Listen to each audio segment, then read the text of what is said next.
Império dos Elefantes.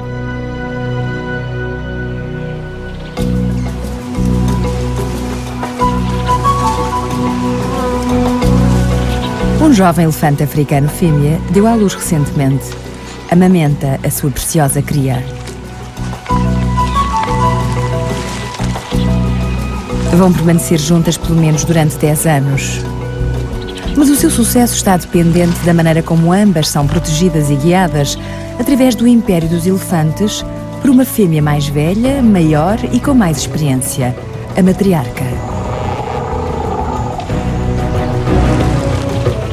O mundo da matriarca.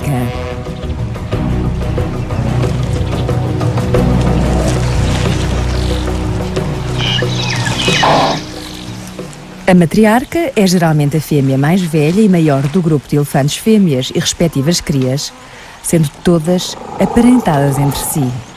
Daí terem maior interesse em cooperarem face ao perigo.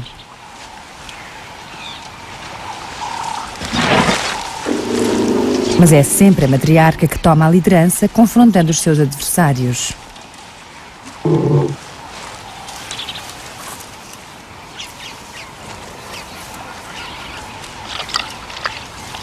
Aproximando-se com cautela, espeta as orelhas, aparentando uma cabeça maior e mostrando os dentes numa demonstração de força para intimidar os mais poderosos predadores.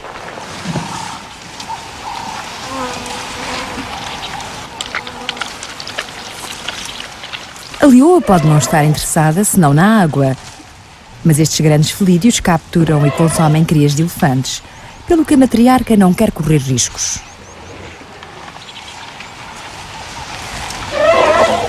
Ela coloca as fêmeas num círculo defensivo com os juvenis no centro. E manter-se-ão assim até que a leoa se tenha ido embora.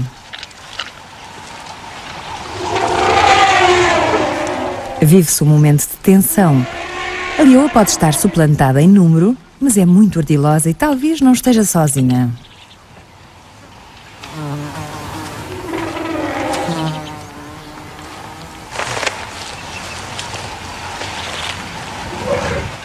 Satisfeitos por já não haver a ameaça de um ataque, os elefantes quebram a formação e a matriarca conduz-los para outro lugar.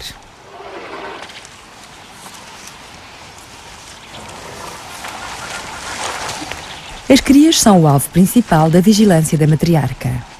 O longo período de dependência exige todo esse envolvimento.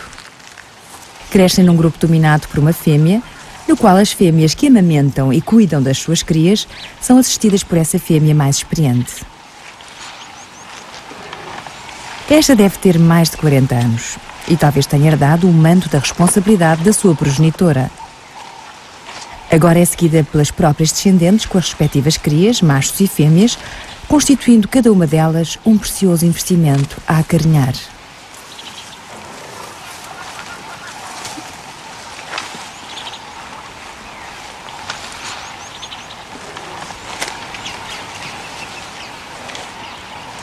A responsabilidade da matriarca envolve muito mais do que vigiar o perigo.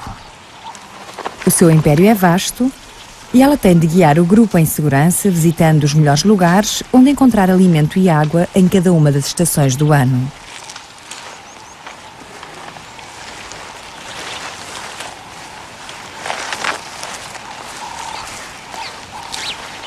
Enquanto as jovens progenitoras estão ocupadas com as necessidades imediatas das suas crias, a matriarca lidera a caminhada. A confiança nela é total.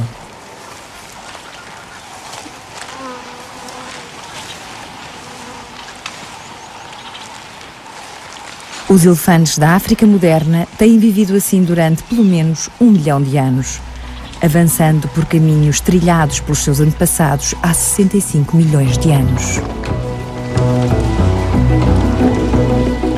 No pico da sua evolução, o seu império cobria a maior parte do continente africano. Mas agora, após milhares de anos de conflitos com o homem, o seu território e o seu número estão muito reduzidos.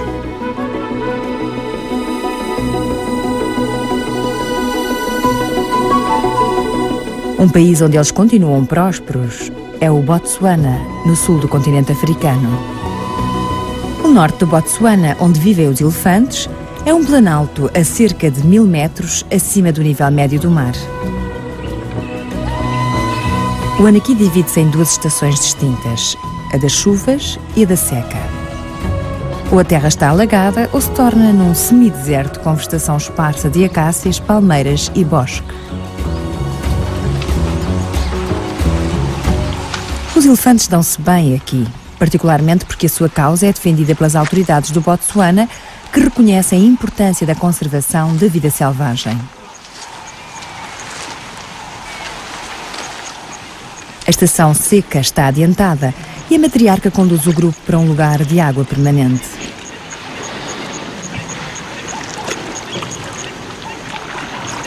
Uma cria de 6 meses ainda não aprendeu a beber água com a ajuda da tromba. Por isso, usa a boca como faz quando mama o leite materno.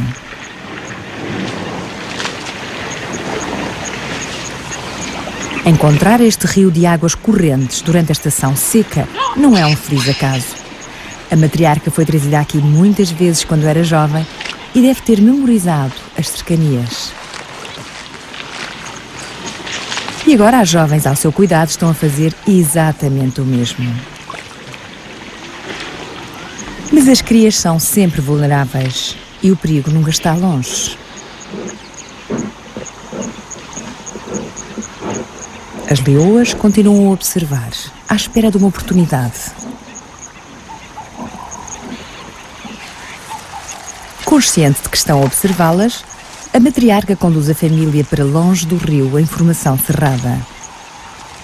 Por agora não é necessário preparar uma defesa. Há qualquer coisa nas leoas que não alarma desta vez a matriarca. Uma cria de 10 anos procura o conforto físico da sua progenitora.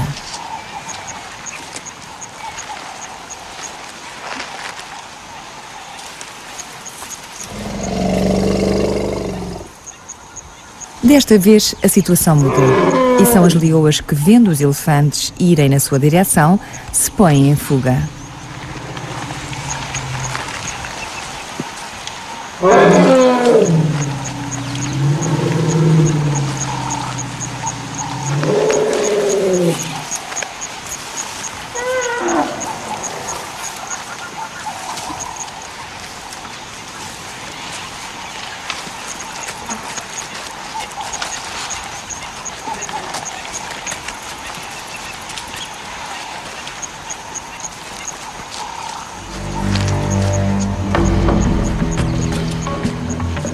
Algo bem mais visível do que uma cria de elefante bem guardada, como seja um facocheiro, deve agradar aos leões.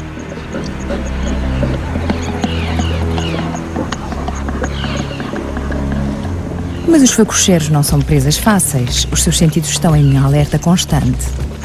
Têm presas muito aguçadas e podem desaparecer rapidamente dentro das tocas subterrâneas.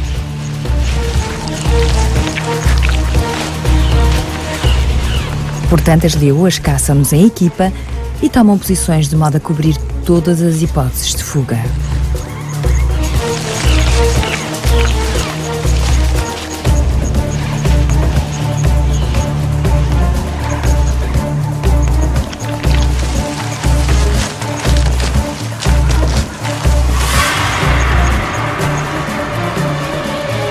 No momento certo, lançam-se ao ataque, aproximando-se de diversas direções, não dando ao facocheiro grandes hipóteses de escapar.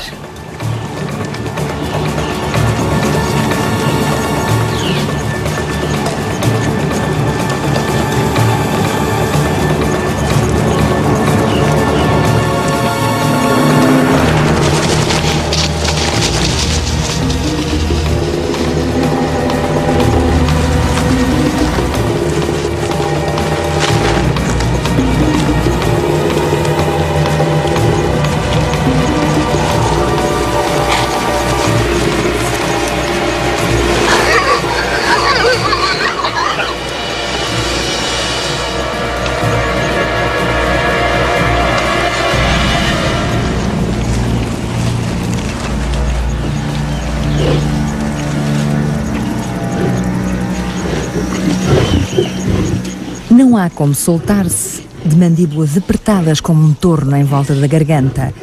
Para o facocheiro foi a última vez que respirou.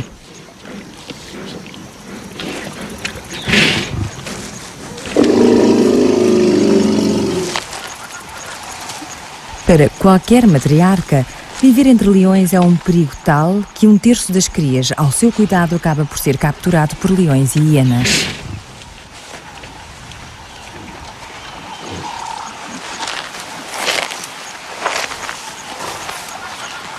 Quando o grupo de leões é grande, um pequeno javali não dá para satisfazer muitas bocas.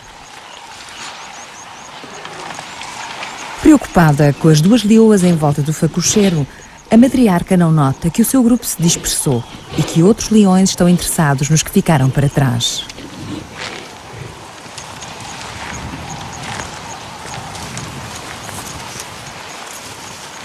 Os leões não farão qualquer movimento enquanto não pressentirem um ponto fraco.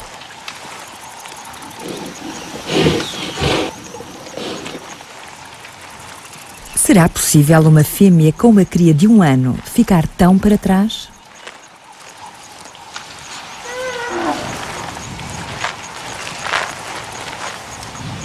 Isolada da matriarca, ela põe em ação a rotina defensiva. Cabeça erguida, tromba para baixo, presas para a frente e orelhas bem abertas.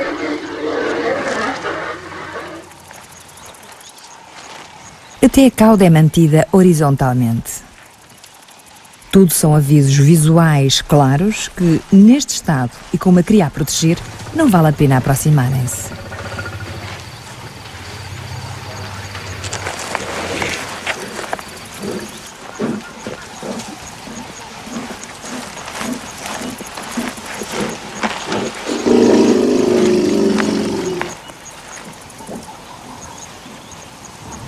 Os leões não têm pressa.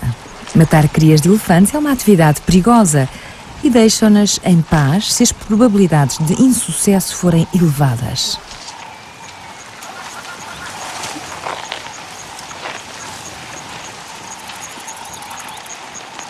Logo que a cria e a progenitora se juntam à segurança do grupo, outro dos predadores do seu império se prepara para entrar em ação. São cães caçadores ou mabecos. O alvo do seu interesse é um animal muito mais pequeno do que os elefantes. Os mabecos estão equipados para altas velocidades e têm uma grande resistência. Caçam em matilha, isolando uma presa e perseguindo-a implacavelmente.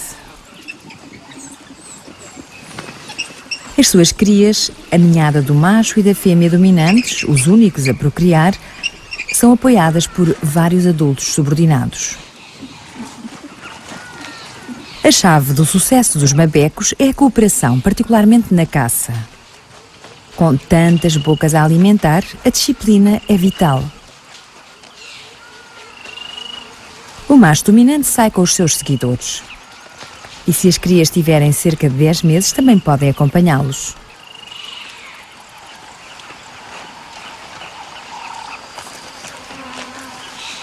Logo que o líder seleciona uma impala, as hipóteses dela escapar são quase nulas. Ao princípio pode correr mais do que os mabecos, mas eles sucedem-se à vez e finalmente capturam-na.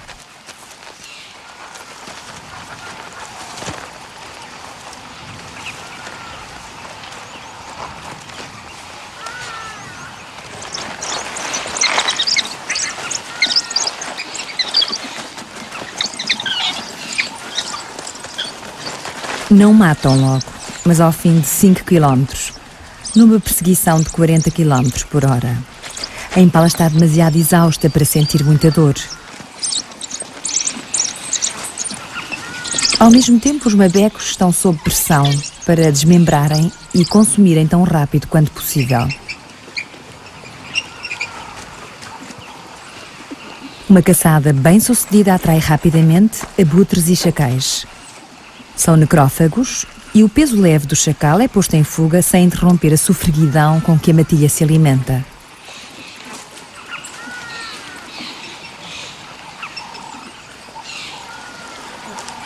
Mas uma hiena traz uma proposta diferente. Maior e mais forte do que o mabeco, pretende a carcaça inteira. E pode haver outras hienas com ela. Os benefícios da cooperação revelam-se imediatamente.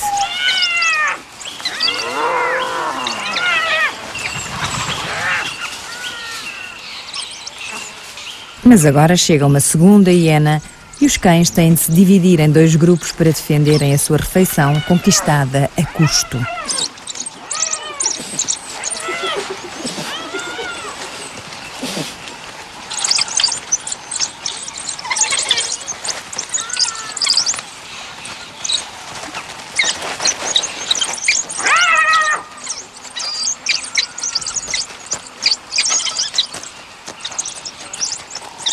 Perder a primeira batalha para um grupo superior em número não é o suficiente para deter as hienas.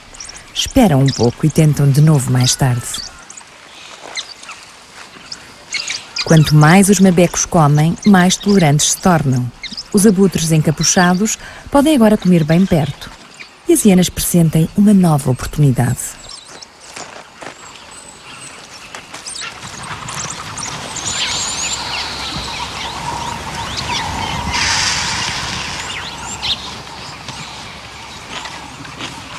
Quando os mabecos, por fim, se desinteressam da carcaça, os necrófagos aproximam-se.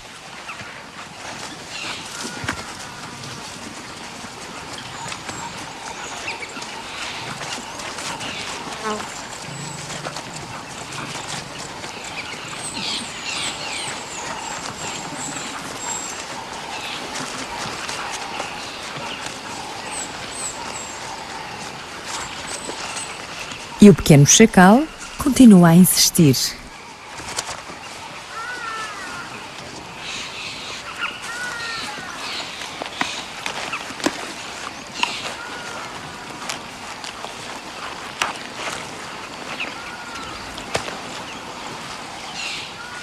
O Império dos Elefantes é uma complexa teia de animais e de plantas que vivem e se reproduzem o melhor que podem. Os diversos estilos de vida mostram os diferentes modos de conseguir isso.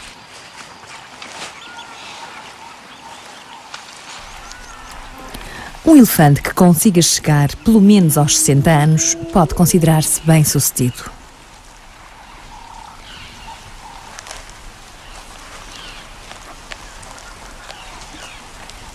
É que cada período de 24 horas é um desafio, particularmente na estação seca, quando o alimento e a água escasseiam e as temperaturas sobem aos 40 graus Celsius.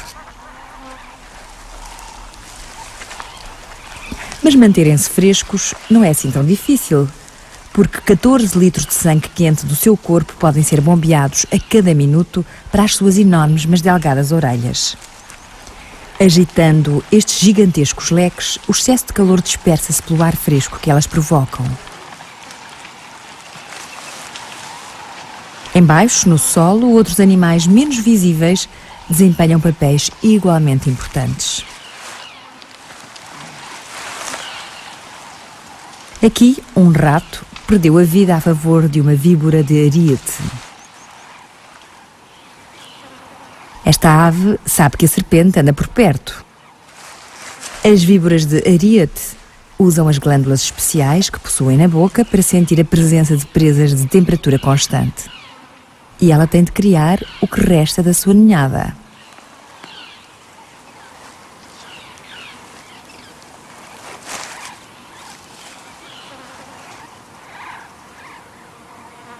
Dos 2 ovos que eclodiram, uma das crias já desapareceu.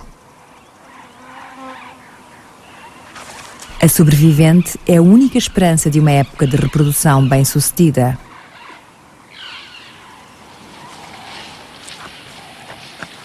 Uma raposa de orelhas de morcego também se alimenta de crias das aves.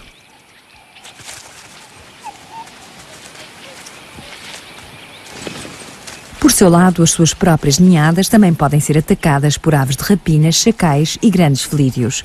Por isso, são mantidas fora de vista durante o dia, a menos que um dos progenitores esteja livre para as vigiar.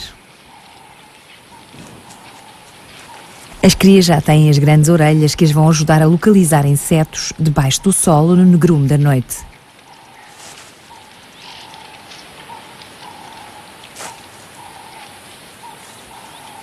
Mas o campeão a consumir insetos é o protelo, uma estranha espécie de hiena que não consome carne. Está a aproximar-se das raposas e a causar alguma apreensão. As suas crias devem estar a salvo do protelo, mas com os douros cerqueados elas garantem que ele se mantenha longe. Para um protelo, 250.000 de térmitas é uma refeição muito mais satisfatória.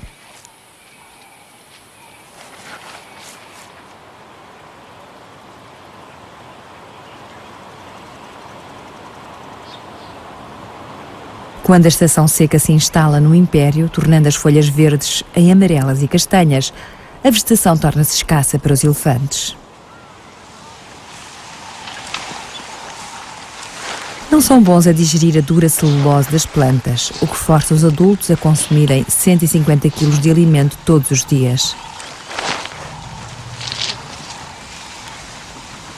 Isto pode levar-lhes 16 horas, mas quando têm de se esforçar tanto de cada vez que enchem a boca, não sobra tempo para mais nada ao longo das 24 horas do dia.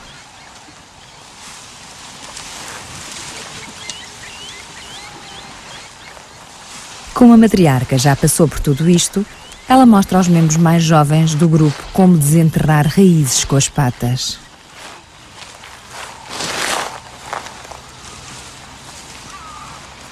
Quando não há chuva, o sol queima as folhas e as plantas podem retirar nutrientes essenciais do solo. E um elefante que saiba isso é um animal bem-sucedido.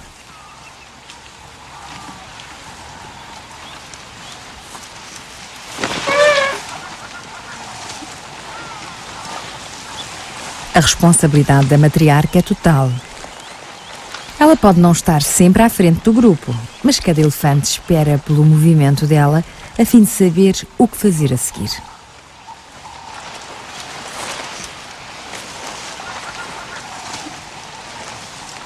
E onde os elefantes vão, as garças boieiras vão atrás, à espera dos insetos desalojados pelas suas enormes patas.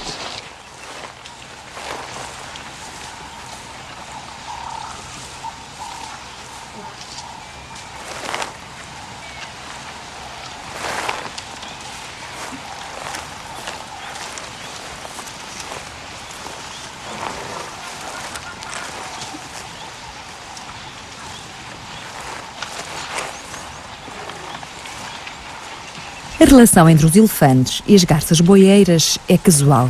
Os elefantes e as garças vão e vêm como lhes apetece.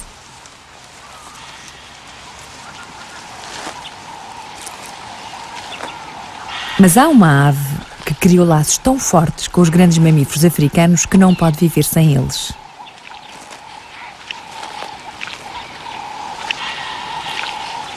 As girafas são um desses mamíferos que transportam permanentemente um número de pequenas aves semelhantes a estorninhos, chamadas búfagos.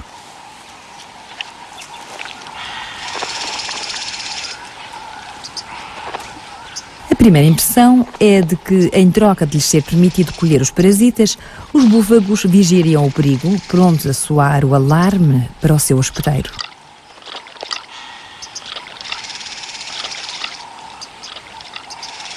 Mas os búfagos são bem mais egoístas. Dificilmente emitem qualquer alarme e do que eles estão realmente à procura é do sangue do seu hospedeiro. São parasitas explorando animais que pouco ou nada podem fazer para os expulsar.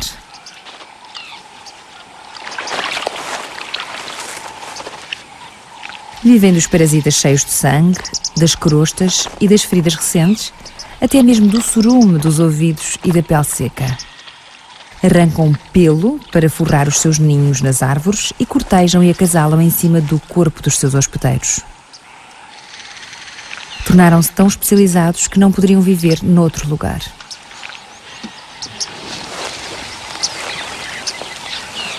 Mas por algum motivo não vivem nos elefantes. Os elefantes também têm parasitas, mas dispõem de uma primeira linha de defesa contra as unhas aguçadas sobre a sua pele sensível. Possuem as trombas, um dos órgãos mais versáteis em todo o reino animal.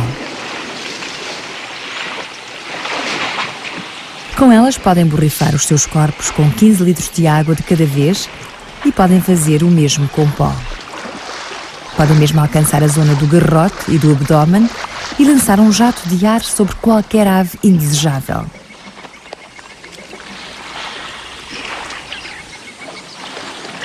Portanto, não surpreende que os búfagos os deixem em paz.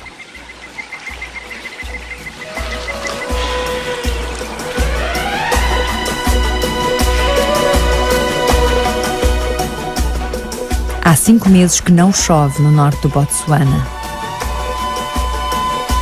Só resistem as lagoas mais profundas e mesmo essas estão a encolher rapidamente.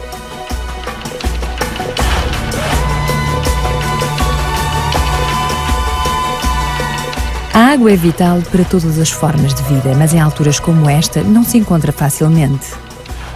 Algumas plantas, porém, podem sobreviver graças a longas raízes que vão ao encontro da água subterrânea e o seu sucesso atrai animais.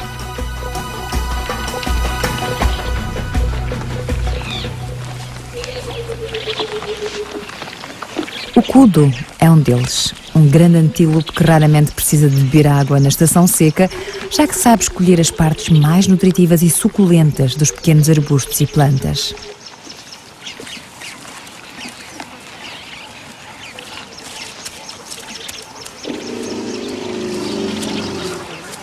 O kudu também está equipado para minimizar a perda de água em todas as suas funções corporais.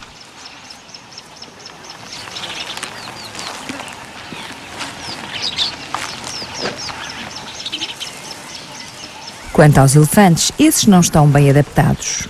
Um dia ou dois sem beber não é grave, mas a matriarca tem sempre de saber onde encontrar água.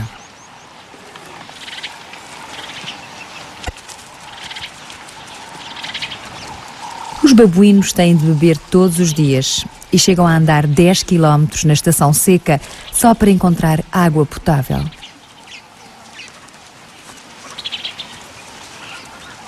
As lutas pelo poder continuam, mesmo em tempos difíceis como este.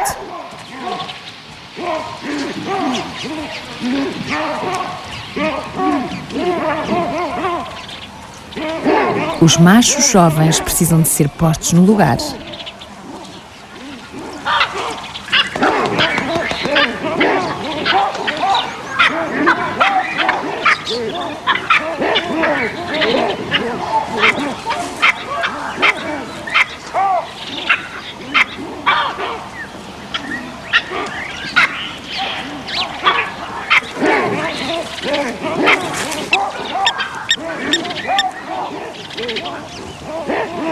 Não o vão matar, mas se for a cria de uma fêmea de baixa condição social, irá receber pior tratamento do que os outros durante os próximos meses.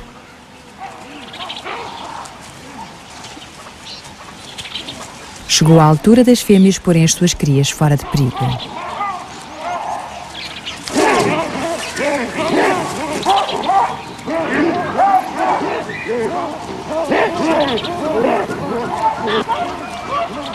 A melhor opção é retirarem-se com os mais pequenos para os arbustos e apaziguar os mais velhos, cuidando-lhes da pelagem.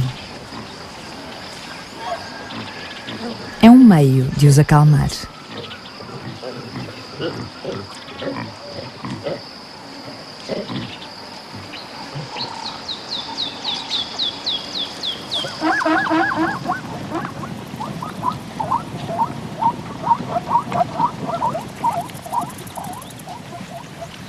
As zebras sofrem com o calor na sua interminável procura de água.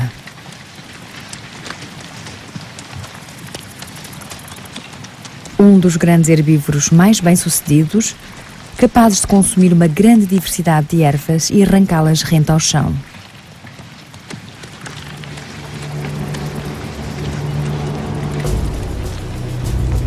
Mas as zebras precisam de muita água. Assim seguem as chuvas à medida que elas caem no império dos elefantes.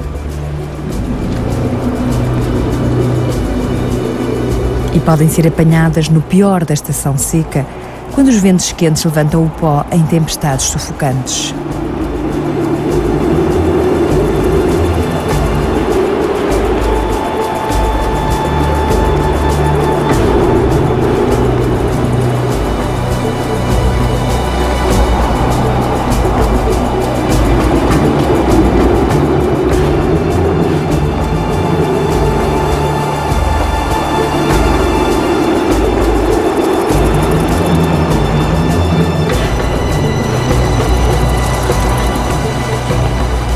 Até mesmo a matriarca pode nunca ter experimentado uma situação destas.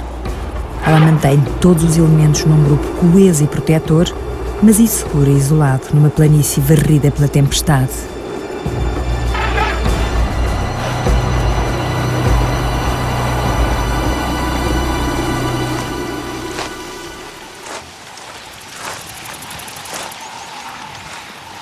Quanto aos hipopótamos, as queimaduras solares e a desidratação são ameaças graves, circunstâncias da estação seca a enfrentar todos os anos. Saem à noite da sua lagoa para pastarem, mas à medida que as plantas preferidas vão secando, os hipopótamos têm de as ir procurar mais longe. Uma caminhada de 35 km para ingerir 40 kg leva tempo. O sol ardente já está em cima deles.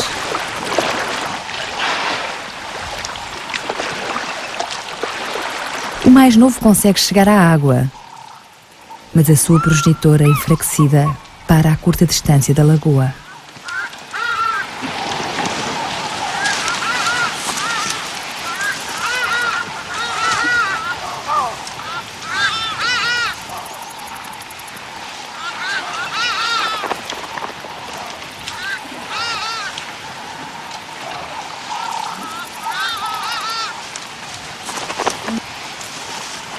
À medida que a água recua, a vida selvagem concentra-se mais à sua volta.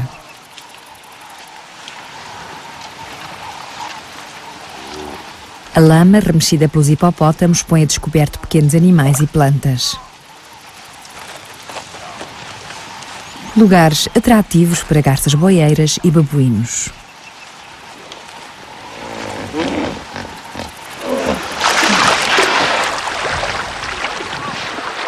Mas até para os hipopótamos, as coisas começam a ficar feias.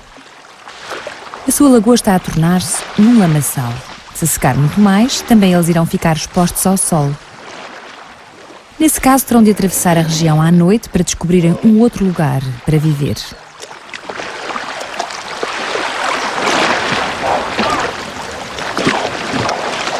E sem eles, a lagoa será um lugar menos produtivo.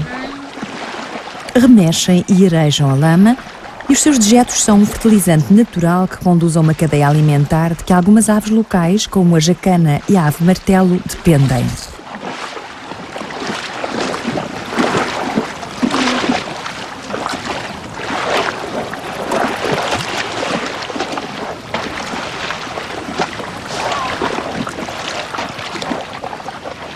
Os hipopótamos podem atrasar a partida revestindo a sua pele isenta de pelos e sensível com lama.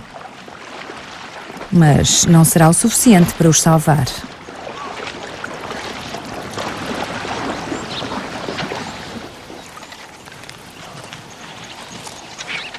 A velha fêmea, que parara perto da lagoa, não sobreviveu. Pesa 2 toneladas, uma grande reserva de carne para os necrófagos.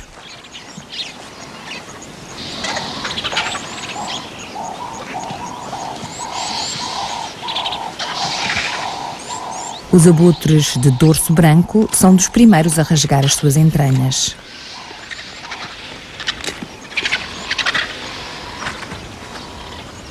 Mas os abutres têm agora uma companhia invulgar, os mabecos.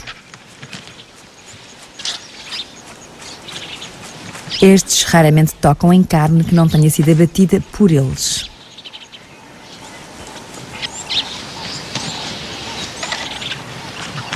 O seu interesse no hipopótamo fala por si.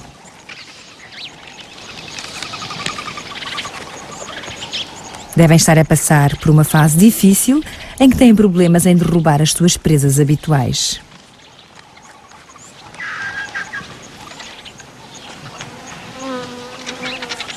Hienas e leões seguem os mabecos e os abutres à noite e dentro de 24 horas a carcaça vai estar completamente limpa. Os ossos podem fornecer uma valiosa informação. Os dentes mastigadores de um elefante aparecem em intervalos durante a sua vida. À medida que se gastam e desintegram, cada um é substituído de trás por outro maior. As presas são outra espécie de dentes, os incisivos superiores, e pelo menos um terço do seu comprimento está alojado no interior da cabeça do elefante. No macho adulto, uma única presa pode pesar cerca de 80 quilos. Portanto, ser portador de duas requer um crânio muito especial. E é isso mesmo que um elefante tem. Combinando leveza com força, os ossos do crânio contêm uma extensa rede de células de ar e cavidades.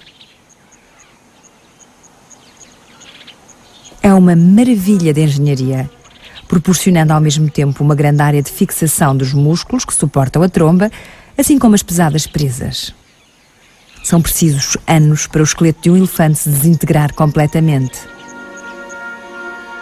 O cálcio libertado no solo seguirá o seu caminho até às águas e às plantas, e um dia outros animais irão recebê-lo para constituírem os seus próprios ossos e dentes.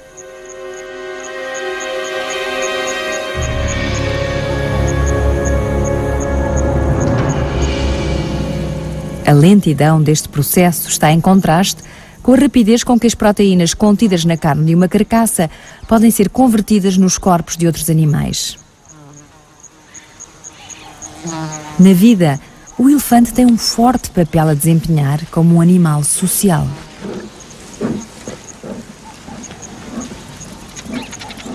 A este, dada a sua morte prematura, foi-lhe negado esse desempenho, mas o seu corpo não será desperdiçado. Faz parte de um sistema dinâmico no qual animais e plantas, mortos ou vivos, contribuem de algum modo para as comunidades que os rodeiam.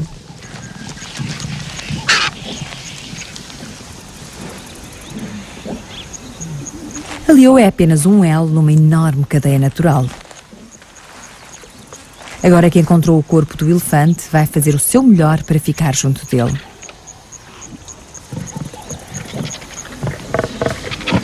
Enquanto ela descansa nos intervalos do repasto, os abutres tentam a sua sorte.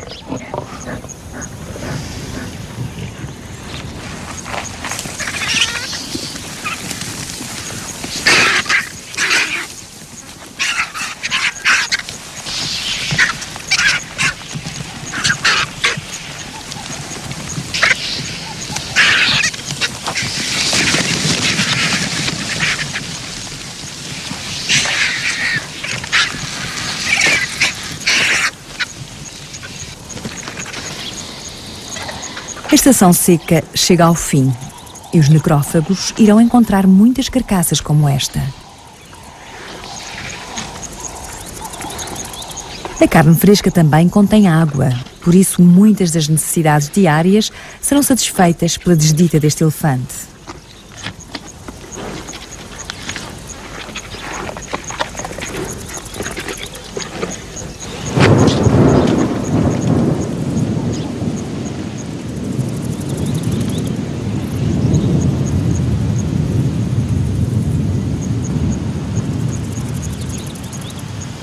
O abençoado som do trovão. As chuvas chegaram por fim.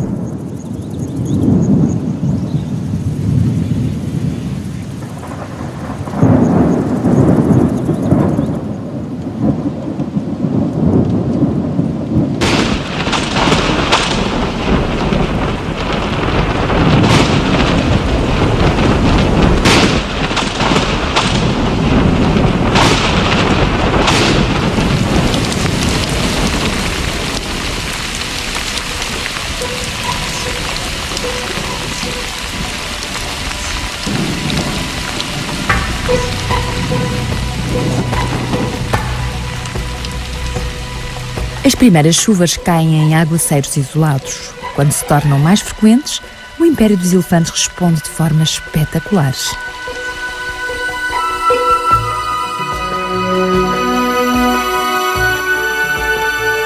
Milhares de andorinhas do mar escurecem o céu. A sua migração anual começou.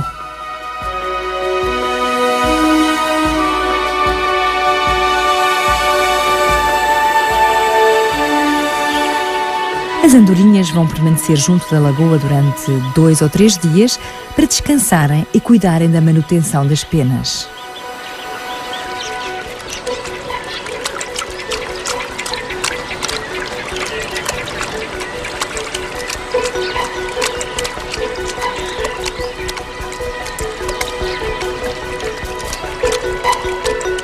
Penas que são preciosas para o voo, mas que têm de ser também à prova d'água.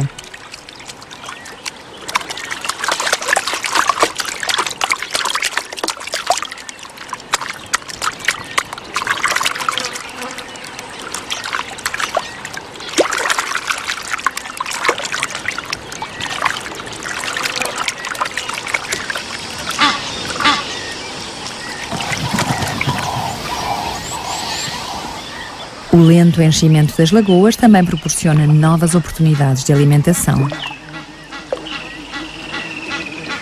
Uma garça preta pesca alevins, fazendo sombra sobre a superfície da água de modo a eliminar os reflexos.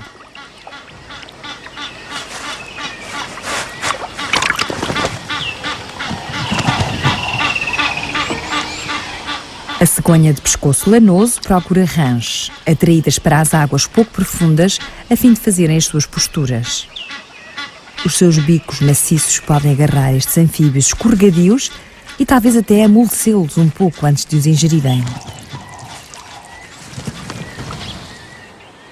Mas, longe da lagoa, também acontecem coisas.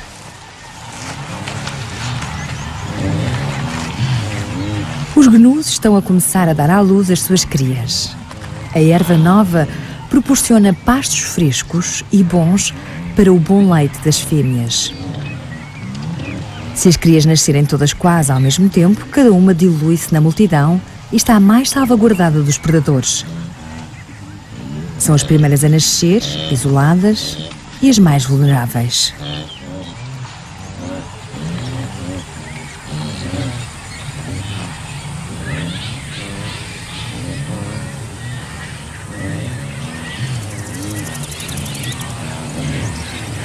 Os gansos do Egito saem da lagoa para colherem as sementes de erva ricas em proteínas. São facilmente ultrapassados em número pelos gansos de bico nudoso, mas a erva recém-florida produz uma grande abundância de sementes e nenhuma ave ficará com fome.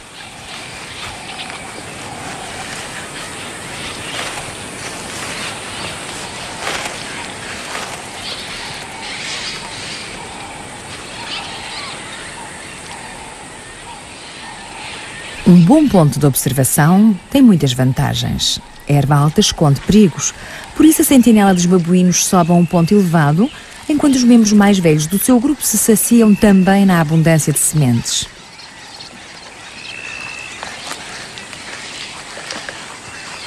A erva alta funciona para ambos os lados. Os que se escondem também podem ser surpreendidos. Um leopardo, aproximando-se sem ser notado, podia encontrar aqui facilmente um babuíno, não fossem os olhos atentos 3 metros acima do solo. As zebras também podem beneficiar da vigilância do babuíno enquanto pastam. O mesmo acontecendo com a impala.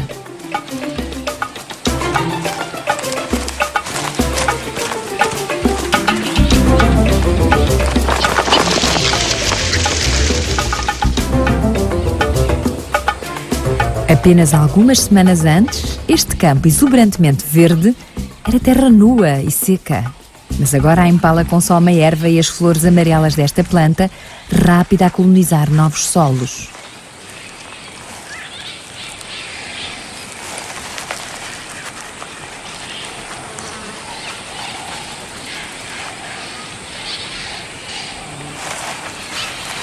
Neste súbito período de plenitude, os mabecos já não precisam de recorrer a animais mortos, mas ainda dependem e muito da visão para localizarem as suas presas. E a erva alta não ajuda.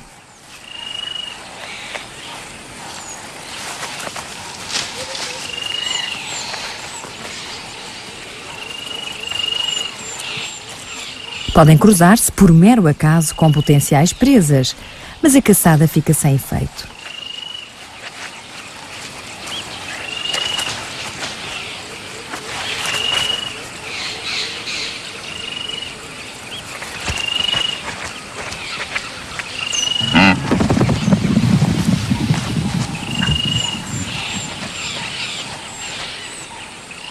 cães não são os únicos a adaptarem-se à nova estação.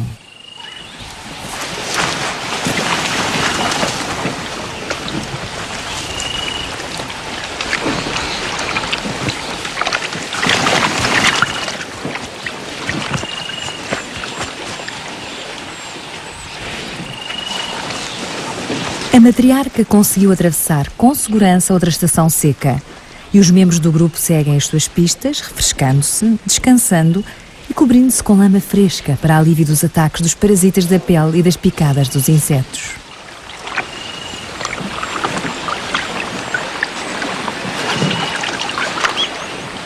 Alguns, mais jovens, têm de aprender da pior maneira que não há vantagem em ficar limpo e seco.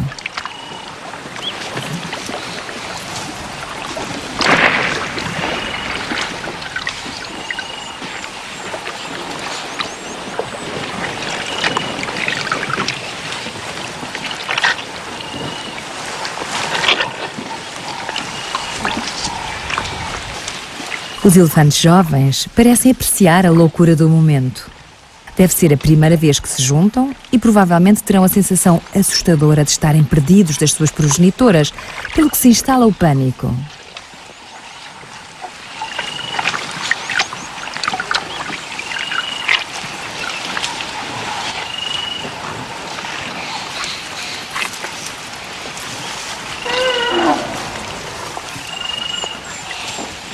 Tal como acontece quando as fêmeas adultas confrontam os leões, os juvenis também têm as caudas espetadas, a cabeça para cima e a tromba para baixo. Este parece assustado.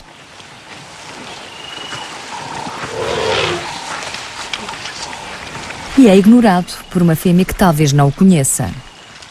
O que mais precisa é do conforto físico de um elefante que olhe por ele, de preferência à sua progenitora.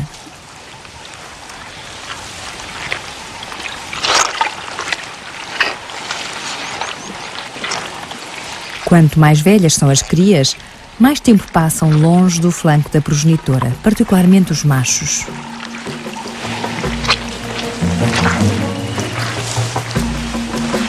Estão agora na puberdade e entram em muitas lutas de poder. Lutas que irão dominar os anos vindouros nos seus grupos celibatários. O despertar da sua sexualidade, que os leva a interessar-se pelas suas parentes, fará em breve com que a matriarca os expulse do grupo.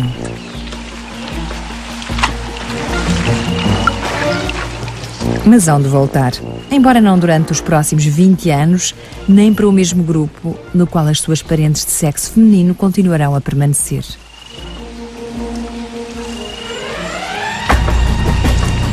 Dois machos de 40 anos estão de visita ao grande grupo de fêmeas, exibindo algumas das suas diferenças.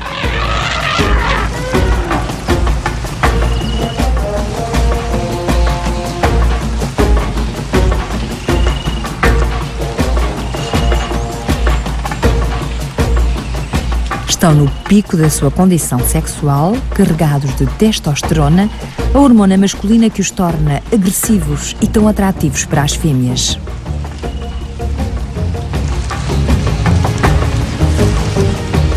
Algures haverá uma ou duas fêmeas no cio, cada uma com um óvulo pronto a ser fecundado, e os machos sabem-no. São atraídos, em primeiro lugar, pelos movimentos característicos e pelo cheiro das fêmeas, receptivas ao acasalamento. Agora, há que as encontrar e fecundar esses preciosos óvulos.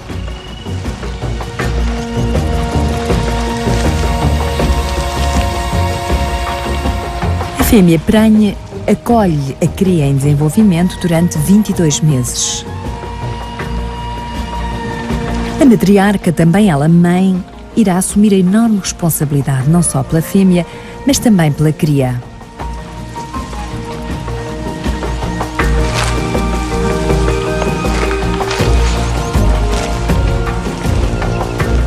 E a sua dedicação será partilhada por todas as fêmeas, na medida em que elas irão usar de todos os recursos para ajudarem a cria a sobreviver. É uma fêmea que ficará neste grupo até o resto da vida e que um dia pode vir a assumir o papel de matriarca. A toda poderosa fêmea que subiu ao topo depois de 40 anos de maternidade e aprendizagem, guia agora as fêmeas mais novas e respectivas crias através do seu vasto império africano.